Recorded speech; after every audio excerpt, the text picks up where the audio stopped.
जब हम बात करते हैं इसको, जो 26वीं तरमीम है उसको तो चैलेंज कर दिया गया है और वकला की जानिब से उसके मतलब समात के हवाले से भी कह रहे हैं कि वो हो जाएगी जल्द। आप समझते हैं कि 26वीं तरमीम, फिर उसके बाद 27वीं तरमीम और उसके बाद जजिस की तैनाती, ये तमाम चीज़ें बासानी हो जाएंगी क्योंकि आप इत्तेहादी हैं इस हुकूमत के? बहुत शुक्रिया जी। देखिए, जो आइन में तरीक़ाकार है, अगर किसी हुकूमत के पास सिंपल मेजॉरिटी हो तो वो कानून साजी कर सकती है, 2/3 अक्सरियत हो तो आइन में तरमीम कर सकती है। जहाँ तक 26वीं तरमीम को चैलेंज करने की बात है, तो मैं समझता हूँ कि वकला ने तो सुप्रीम कोर्ट बार के इलेक्शंस में 26वीं तरमीम की हिमायत की है और वो ग्रुप जो इसकी मुखालफत कर रहा था उसे शिकस्त दी है। अब ये एक बार है हमारी लाहौर बार, उनके सदर साहब जाके KPK के वजीर आला से उन्होंने चेक लिया, आपके सामने है, और उसके बाद उन्होंने आगे पिटीशन कर दी।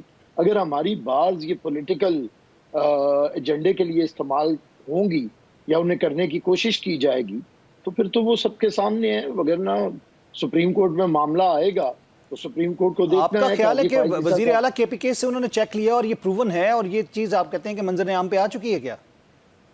ये सामने आ चुकी है, तस्वीरें हैं, उन्होंने चेक बाकायदा दिया है और उस चेक के बाद जो पहला काम उन्होंने बार के प्रेसिडेंट ने किया है वो 26वीं तरमीम को चैलेंज किया है सुप्रीम कोर्ट। ये तो कोई ढकी छुपी बात नहीं है किसी से। तो मैं ये समझता हूँ काजी फायद ईसा साहब और ऑनरेबल जजेस ये फैसला कर चुके हैं। आमिर साहब, वो बार को चेक दिया गया या इंडिविजुअली उनको दिया गया है? बार को दिया गया, इसीलिए बार की तरफ से किया गया ना, बार का ऑफिस है। अच्छा, ऑफिस को इस्तेमाल तो किया जाता है, ठीक है, पॉलिटिकल मोटिव्स के लिए। ठीक है। इसी बार को इस्तेमाल किया था उस एक शख्स ने जिसका नाम इफ्तिखार चौधरी था और झूठे ख्वाब दिखाए गए थे, रियासत होगी मां के जैसी, और फिर अदालत इफ्तिखार चौधरी बाप जैसी बन गई थी जिसमें अरसलान चौधरी जैसे गंदे किरदार सामने आए थे। तो क्या हमारी बार्स ऐसे लोगों के लिए इस्तेमाल होंगी, जजों की आमरीयत के लिए इस्तेमाल होंगी? क्या इसमें से इफ्तिखार चौधरी निकलेगा? क्या इसमें से साकिब निसार निकलेगा?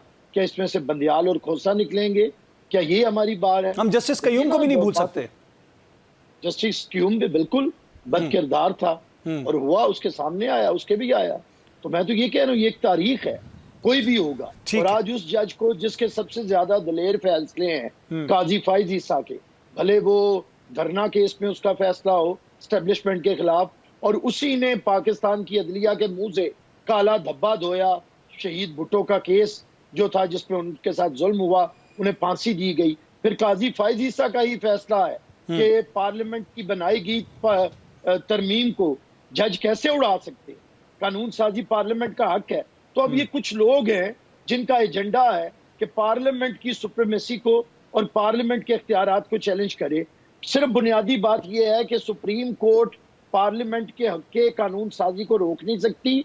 इसी तरह पार्लियामेंट सुप्रीम कोर्ट के किसी फैसले के ऊपर रिव्यू पिटीशन नहीं सुन सकती या अपील नहीं सुन सकती। ठीक हो गया। ये ट्राइकोटमी ऑफ पावर है, इसमें सेपरेशन ऑफ पावर है, सबके अपने अपने इख्तियारात हैं। कुछ सियासी यतीम चाहते हैं कि वकला के अंदर सियासत करके तो पाकिस्तान के अंदर और आखिरी बात करूंगा, अदम इस्तेकाम पैदा किया जाए। और वो लोग हैं जो कल तक साइफर लहराते थे कि साजिश हो गई और आजकल ट्रंप के आने का इंतजार कर रहे हैं। ये हैं ये लोग, ये इनका किरदार है। बैरिस्टर साहब, एहतजाज की बात हो रही है, तर्ज सियासत की बात हो रही है। आप समझते हैं कि 9 नवंबर के बाद वही कुछ होगा जो कुछ हमने इस्लामाबाद में देखा, जिस तरह अलीमीन गंडापुर जो थे गायब हो गए थे?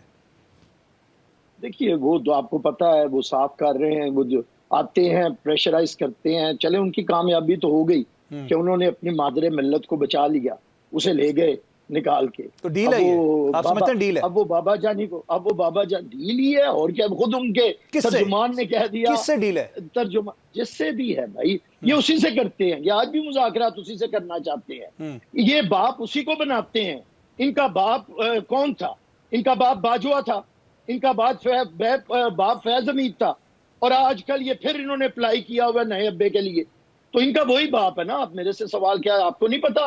कौम, ये तो कहते थे आर्मी चीफ कौम का बाप मैं थोड़ा सा मैं चाहूंगा कि इसको थोड़ा सा हम उस अल्फाज को थोड़ा सा टोन डाउन कर लें, क्योंकि देखिए हमारा एक मोतबर इदारा है, उसके जो भी नहीं, मैं नहीं कह रहा भाई, मेरी तो ये लैंग्वेज नहीं है। इनका काम था, इन्होंने कहा था कि आर्मी चीफ कौम का बाप होता है। जी, मैंने तो उनकी स्टेटमेंट ली।